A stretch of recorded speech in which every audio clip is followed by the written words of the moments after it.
Assalamualaikum warahmatullahi wabarakatuh. Kami dari kelompok 5 ingin mempresentasikan hasil dari kerja kelompok kami. Sebelum kami mempresentasikan hasil dari kerja kelompok kami, saya selaku moderator ingin membacakan dan memperkenalkan nama anggota-anggota dari kelompok kami. Yang pertama itu ada Muhammad Naufal, kemudian ada Dion Loki Akbar, kemudian ada Eki Oktavino, Silpi Piolina, dan Muhammad Rizky Ripaldi. Pada kali ini, kami akan membawakan cerita warga keturunan Cina di Indonesia. Kenapa jarang pakai nama Tionghoa lagi? Dan ini ada di bawah fotonya sumber link beritanya.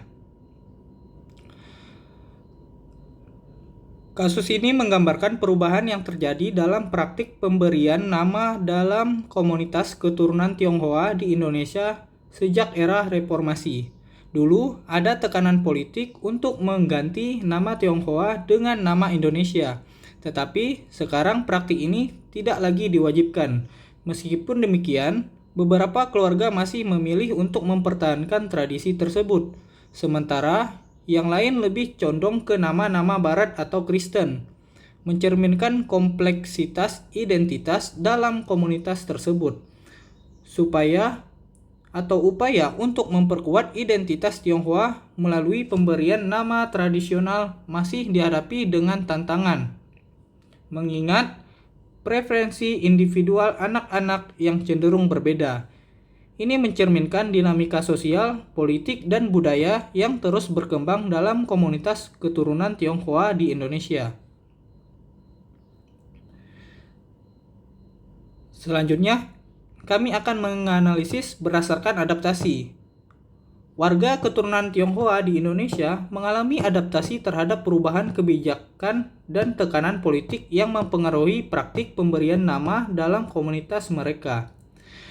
Dengan adanya aturan penggantian nama Tionghoa pada masa lalu, mereka terpaksa beradaptasi dengan kebijakan tersebut untuk mengurangi resiko politik dan memenuhi tuntutan sosial pada saat itu. Namun, seiring dengan perubahan kebijakan, mereka juga harus beradaptasi dengan kebijakan yang lebih longgar terkait penggunaan nama Tionghoa. Selanjutnya, kami akan menganalisis berdasarkan akulturasi.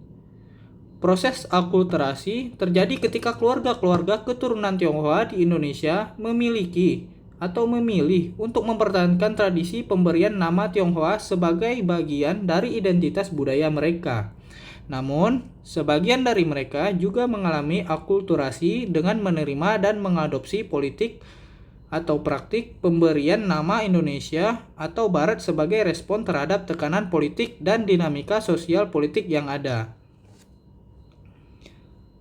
Selanjutnya, kami menganalisis berdasarkan asimilasi.